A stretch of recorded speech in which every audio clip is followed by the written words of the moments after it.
Greetings, Sticklandians. It's your typical cartoon stick figure, StickBoy.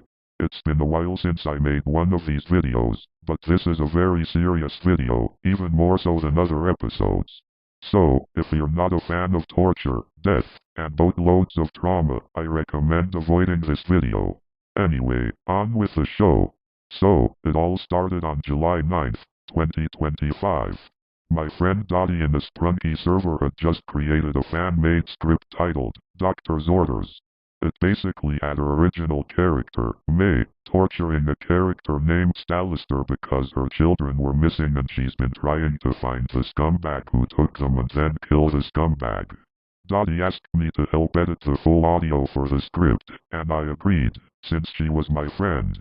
But that's when it all went downhill, if you couldn't tell already from the visualization of the agonizing screams from Stalister combined with May's aggressive yelling. It was brutal to hear the full audio. I told Dottie about it and she told me that it was going to be fine since I was expressing my emotions. I can't remember if she actually said that, but it was something relating to that topic. But then, on July 14th, 2025, something absolutely worse happened. Imagine this. You're a fan of Battle for Dream Island. How hyped would you be in TPOT 19 finally released? Very hyped?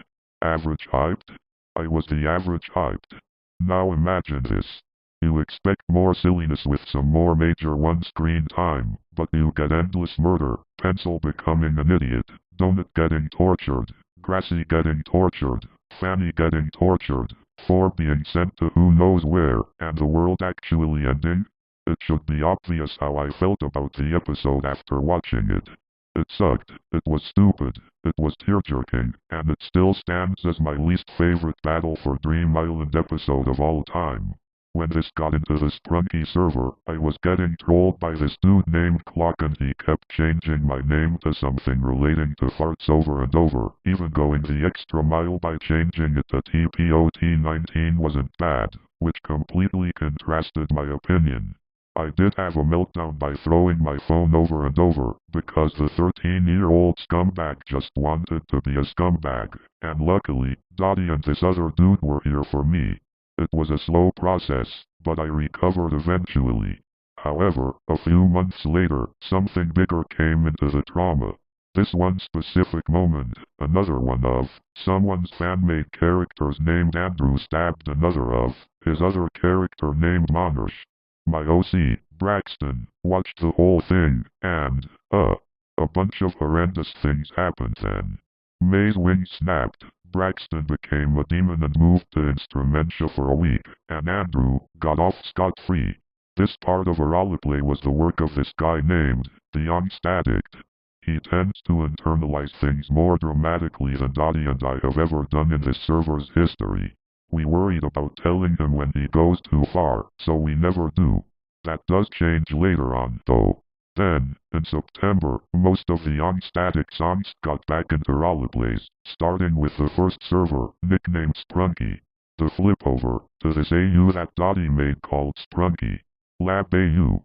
He was everywhere with this angst. To quote Dottie, it was like the Youngst Addict was acting negative for attention. It's like he's acting like a Debbie Downer whenever he makes mistakes or angers people.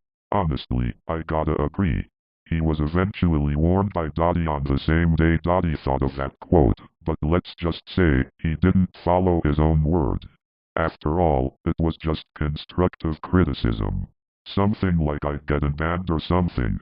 And yes, I'm a banned kid. Don't judge me. And this guy didn't know how to take it well. Moving on, the Youngst Addict kept on being negative and keeping the angst to an all-time high. Later, this month, I started to highlight how the angst affected me more and more by emphasizing the hints and directly dming Dottie about the whole situation. She's truly a great friend, honestly. I'm shocked she doesn't have a YouTube channel by now. The Youngst Addict, though? I called him an absolute chaos-hungry person who takes pride in elongated conflicts, character development arcs, and making absolute jerks for others to be angry at. I'm not kidding. I actually said that. Not to him, but still. Anyway, Dottie and I kept highlighting his hypocrisy and inability to follow his own words. I even highlighted to Dottie how much his angst in the roleplays has affected me. When our fan-made characters, Peace, the character made to emphasize the stress the angst gave me, and Echo, Dottie's character, got involved in the angst. That's when my limit went getting pushed. All because someone didn't see the wholesomeness going on before it happened.